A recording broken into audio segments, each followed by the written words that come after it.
عن أبي بكرة رضي الله عنه قال قال رسول الله صلى الله عليه وسلم ألا أنبئكم بأكبر الكبائر ثلاثة قلنا بلى يا رسول الله قال الإشراك بالله وعقوق الوالدين وكان متكئا فجلس فقال ألا وقول الزور وشهادة الزور فما زال يكررها حتى قلنا ليته سكت. احسنت، جزاک اللہ خیر. اس حدیث کا موضوع یہ ہے کہ رسول کریم صلی اللہ علیہ وسلم نے کچھ بڑے گناہوں کی نشاندہی فرمائی، بلکہ اکبر الکبائر کی، یعنی بڑے گناہوں میں بڑے گناہ. تو پھر یہ حدیث بہت ہی قابل غور ہے، جس کو ہم بار بار پڑھیں تاکہ ان گناہوں سے اجتناب کریں، کیونکہ بعض اوقات چھوٹا گناہ انسان کی پکڑ کا سبب بن جاتا ہے.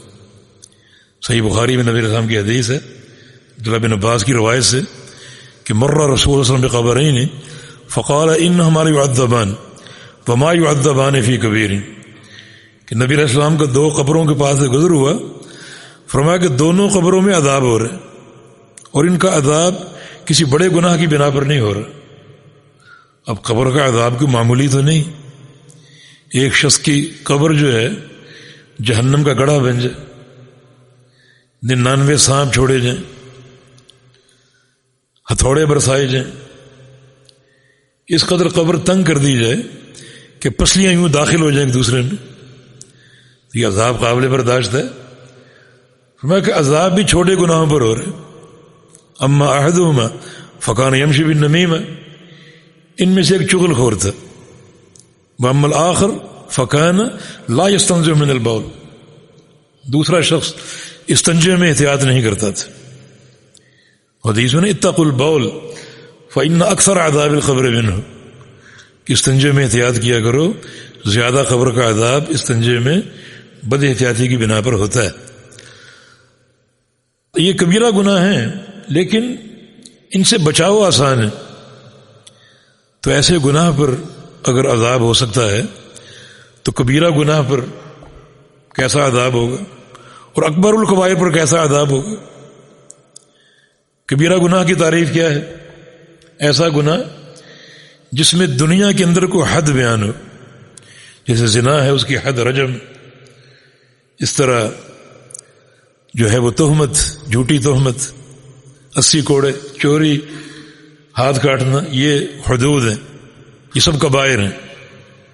دنیا میں حد کا ذکر ہو یا قیامت کے دن وعید کا، یہ کبیرہ گناہ کی علامت، کہ گناہ کا ذکر کر کے اس میں قیامت کے عذاب کا ذکر ہو، یہ کبیرہ گناہ کی علامت. یا گناہ ذکر کر کے اس آیت کا یا حدیث کا خاتمہ اللہ تعالیٰ کی لعنت پر ہو، کہ اس کام پر اللہ کی لعنت برستی، یا اللہ کے غضب پر ہو کہ جو یہ کام کرے گا وہ اللہ کے غضب کا مستحق ہوگا، یہ کبیرہ گناہ ہے. یا پھر ایسا گناہ جس میں ایمان کی نفی ہو، جنت کے داخلے کی نفی ہو، کہ فلاں شخص جو ہے وہ ایمان سے محروم ہوگا، جنت میں داخل نہیں ہوگا، یہ سب کبائر ہیں. لیکن یہاں اکبر الکبائر کا ذکر ہے کہ کبیرہ گناہوں میں بھی بڑے گناہ.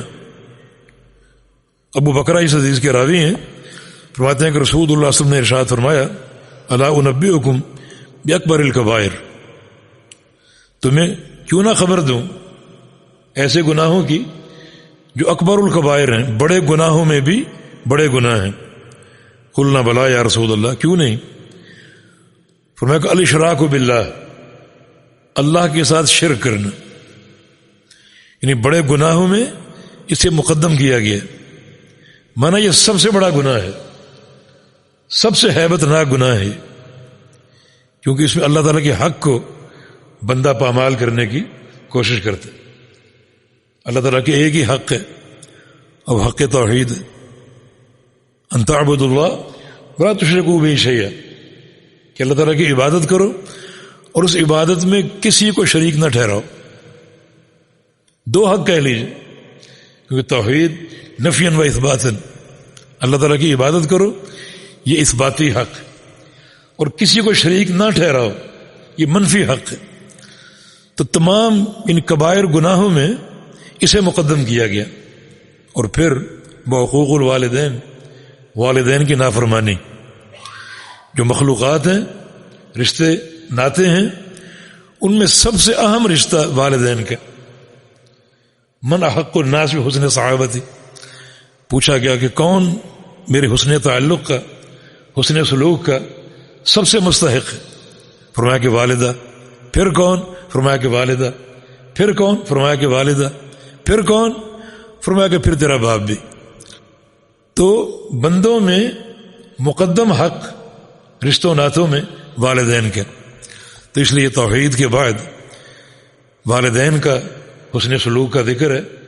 لہذا اشراک باللہ جو ہے یہ سب سے بڑا گناہ ہے، اور والدین کی نافرمانی اس کا ذکر شرک کے بعد کیا گیا۔ وکان متقین فجلس، نبی علیہ السلام ٹیک لگائے بیٹھے تھے جب یہ بات آپ نے ارشاد فرمائی، فجلس، اس کے بعد اچانک اب اٹھ کر بیٹھ گئے۔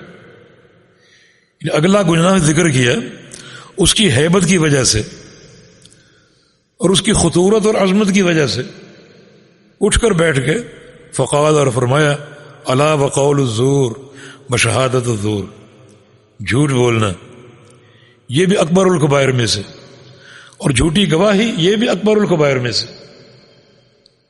المؤمن لا یکذب، مومن جھوٹ نہیں بولتا، اور اگر کوئی مسلمان جھوٹ بولے تو اپنے ایمان کی طرف رجوع کرے وہ۔ اس طرح شہادت الزور، جھوٹی گواہی، یہ تعلق ہے باپ سے، کیونکہ قضاء میں بہت سے موقع ایسے آتے ہیں کہ قاضی کو شہادت کی ضرورت ہوتی اور گواہ کی ضرورت ہوتی۔ جھوٹی گواہی دینا عدالت میں قاضی کے سامنے یہ اکبر الکبائر میں سے، بشہادت الزور اکبر الکبائر میں سے۔ اور فما ذال یکررھا حتی قلنا لیتہ سکت، رسول اللہ صلی اللہ علیہ وسلم یہ جھوٹی گواہی کو بار بار ذکر کر، بشہادت الزور بشہادت الزور بشہادت الزور، حتیٰ کہ ہمیں ترس آنے لگا اور ہم نے سوچا کہ کاش نبی علیہ السلام خاموش ہو جائے۔ جھوٹی گواہی کا معاملہ بہت ہی ہیبت ناک۔ اس میں کیا ہے؟ اس میں قاضی امام کو گمراہ کرنا، اس کے سامنے جھوٹ بول کر اسے گمراہ کرنا تاکہ صحیح فیصلہ نہ کر سکے، غلط فیصلہ کرے۔ نمبر 2، جس بھائی کے خلاف وہ گواہی دے رہا جھوٹی، اس کا حق مارنا، اس کا حق مارنا۔ اور پھر نمبر 3 ظلم، جب اس کا حق مارے گا تو یقیناً یہ ظلم عظیم ہے جو بہت سے مفاسد کا ذریعہ بن سکتا ہے، اور قیامت کے دن یہ حق تلفی اور ظلم اس کا بڑا کڑا حساب ہوگا۔ تو اس لیے جھوٹی گواہی جس کا قضاء سے تعلق ہے یہ بہت ہی ہیبت ناک معاملہ ہے جس سے اجتناب کرنا ضروری۔ جی